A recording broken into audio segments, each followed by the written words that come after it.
So మొత్తానికి భారత్ ప్రతీకార చర్యలకు దిగుతోంది.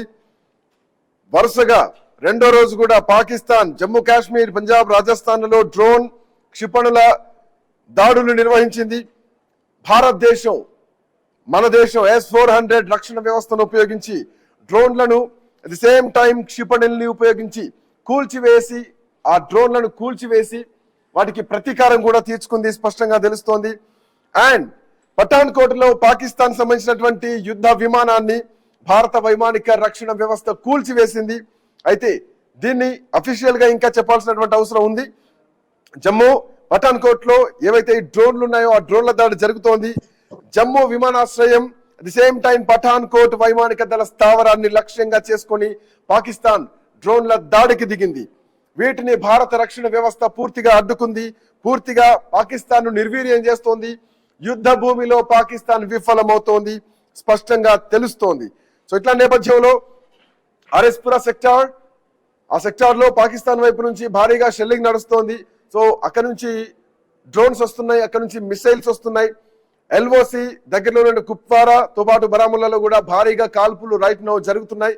దీనికి భారత సైన్యం కూడా కౌంటర్ అటాక్ ఇస్తోంది, ధీటుగా సమాధానం ఇస్తోంది. అండ్ సత్వారి, సాంబా, ఆర్ఎస్పురా సెక్టార్ అట్లాగే ఆర్నియాల్లో 8 క్షిపణుల్ని ప్రయోగించారు పాకిస్తాన్ చెందినటువంటి ఆర్మీ. వాటిని భారత రక్షణ వ్యవస్థ పూర్తిగా భగ్నం చేసింది. సో పాకిస్తాన్ దాడుల ప్రతి దాడిని ప్రతిగా భారతదేశం రెస్పాండ్ అవుతోంది. అండ్ మోర్ ఓవర్ ఏంటంటే ఈ జమ్మూ సరిహద్దులో ఉన్నటువంటి ప్రజలందరినీ కూడా ఎప్పటికప్పుడు సురక్షిత ప్రాంతాలకు తరలిస్తున్నారు, బంకర్లోకి తెరుస్తున్నారు. సో అక్కడ సైన్యం యాక్టివ్ మోడ్ లో ఉంది, సైన్యం యాక్టివేట్ అయ్యింది, దానికి తగ్గట్టుగా పని కూడా చేస్తోంది. సో ఒక రిజల్ట్ కూడా కనిపిస్తోంది. సో మొత్తానికి పాకిస్తాన్ కు మాత్రం ఇవాళ ఖచ్చితంగా ఒక కాలరాత్రే. ఎస్, పాకిస్తాన్ పైలట్ భారత ఆర్మీకి చిక్కినటువంటి పాక్ సైనికుడు మనం చూడొచ్చు ఐ న్యూస్ స్క్రీన్ పైన ఎక్స్క్లూజివ్ గా భారత్ అదుపులోకి తీసుకున్నటువంటి పాక్ సైనికుడిని ఫోటో ఐ న్యూస్ స్క్రీన్ పైన కనిపిస్తోంది ఎక్స్క్లూజివ్ గా.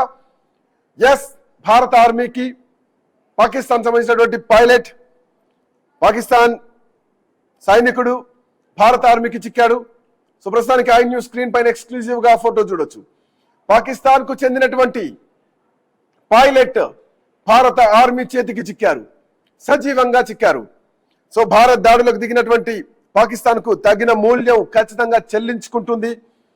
పాకిస్తాన్ ఆర్మీకి చెందినటువంటి పైలట్, పాకిస్తాన్ పైలట్ భారతదేశానికి చిక్కారు, భారత ఆర్మీకి చిక్కారు. అండ్ మోరోవర్ ఇప్పటికే భారతదేశం కూడా పాకిస్తాన్ లోని 9 నగరాలపై భారత దళాలు డ్రోన్లతో విరుచుకుపడుతున్నాయి. సింపుల్ గా డ్రోన్లతో విరుచుకుపడుతున్నాయి. ఆల్రెడీ వాళ్ళ సిస్టమ్ ని దెబ్బగొట్టేసినాం, ఇప్పుడు ఇంకా ఈజీగా పాకిస్తాన్ లోకి వెళ్ళిపోతున్నాం. పోవడం రావడం very easy for India. But Pakistan నుంచి ఒక మిసైల్ వచ్చిందంటే అది గాల్లోనే కూలిపోయేటువంటి పరిస్థితి స్పష్టంగా కనిపిస్తోంది.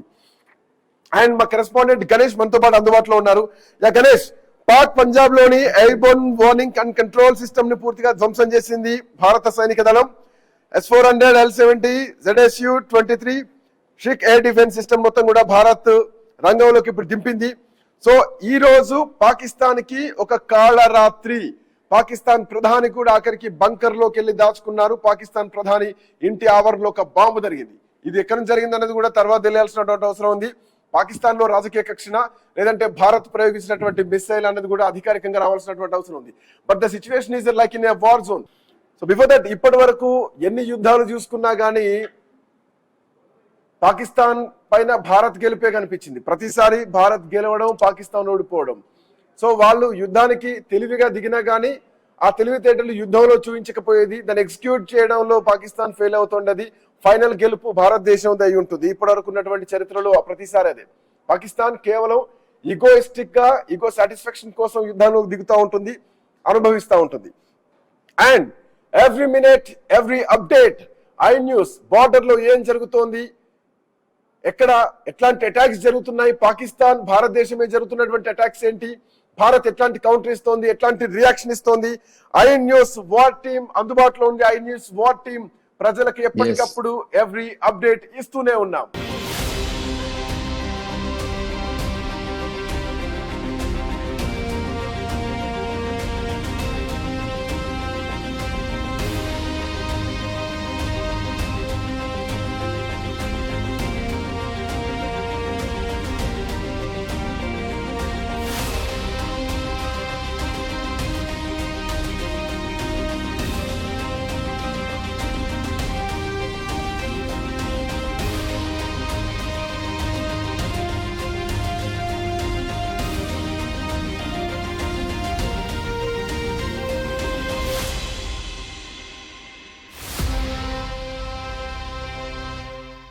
భారత్ చెందినటువంటి డ్రోన్లు పాకిస్తాన్లోకి ఎట్లా వచ్చాయి, మన వరకు ఎట్లా వచ్చాయి, రావల్పిండి వరకు ఎట్లా వచ్చాయి, ఏం చేస్తుంది భారత డ్రోన్లు ఎట్లాంటి సమస్య లేకుండా రావల్పిండి వరకు ఎట్లా చేరుకున్నాయని పాకిస్తాన్లో పాకిస్తానీ ప్రజలు ఇమ్రాన్ ఖాన్ సోదరి పాకిస్తాన్ అడుగుతున్నటువంటి ప్రశ్న.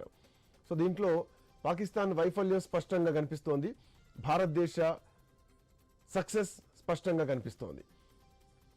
సో ఆపరేషన్ సింధూర్ రెండో రోజున భారతదేశం పాకిస్తాన్ పైన చర్యకు దిగింది.